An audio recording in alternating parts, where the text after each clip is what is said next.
So this is another vlog. And what a day to be alive. And like I always say, I hope I find you well. I hope I find your family well.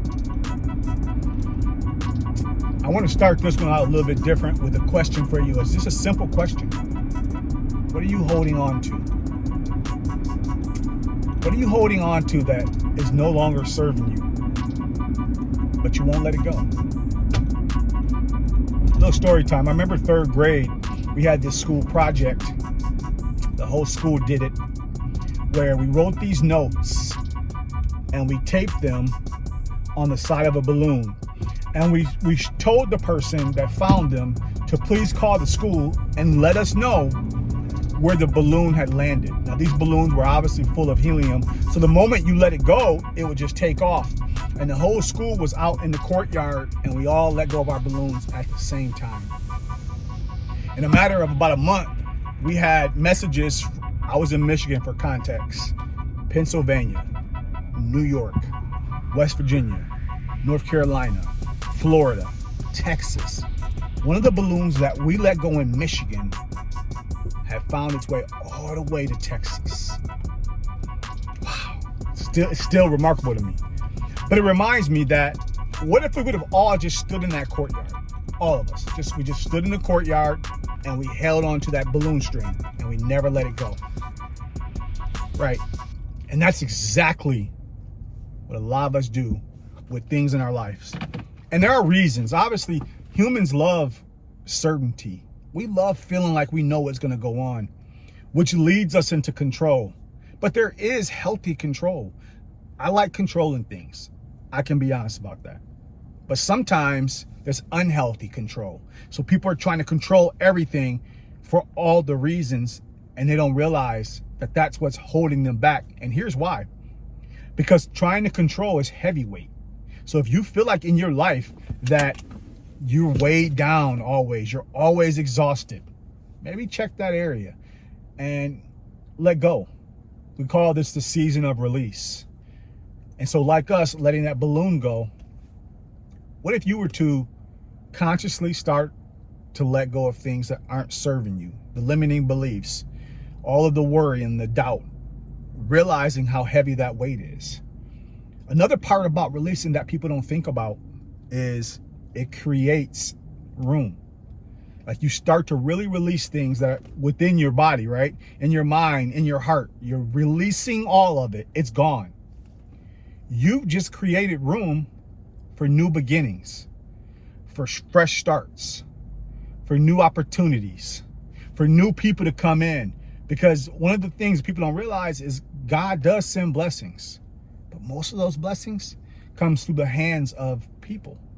And sometimes we block that. We block our blessings by not having room for new people. There's a song by a famous rapper who says, "No new friends." And I always laugh about it. Like, wait a minute.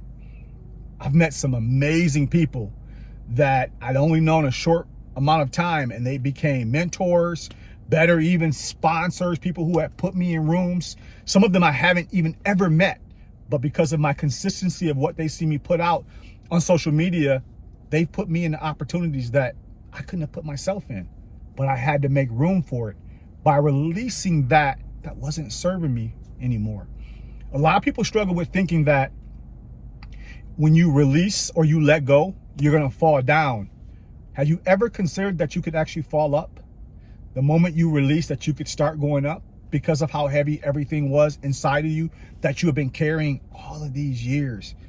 And almost like suffering in silence, because you're probably not telling anybody that you're holding on to all these things.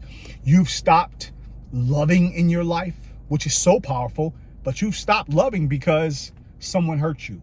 One person has caused you to harden your heart to a way that you won't show up in the world like God has called you to do and love. And that might be the one thing that you're holding on to the most, that hurt, that pain, and you're angry. And it turns to rage, and you can't get over it. If you're listening to this video, this is your sign to let it go, to start doing your inner work, to start your healing journey, because it's very hard to be successful on the level that God has created you for when you're holding on to past hurts and harms and pain. And so scripturally, it talks about new beginnings, but it talks about it by saying you can't put new wine in old wineskins. So remember that you always have the power to start the process of letting go, and no one can make you do it. You have to do your own work. So if you talk about creating space, you're going to look back in a few months and say, I can't believe this is the life that I get to live because I made a decision to create room and let go of all of the people, places, and things that aren't serving me anymore. And so if this is you and you like this video, don't forget to hit the like button, but more importantly, hit the subscribe button and rock with your boy. I'm trying to grow this out to something special. So I appreciate you. I know you're going to do the work. And like I always say at the end of my videos, for the breakdown blueprint, the question I have for you is sit down and ask yourself, what am I holding on to that if I was to release it, that I could start living a fresh life, a new me, a new beginning. My name is Cornelius, and I'm just here to help people get out of their own way, including myself. Now go be great.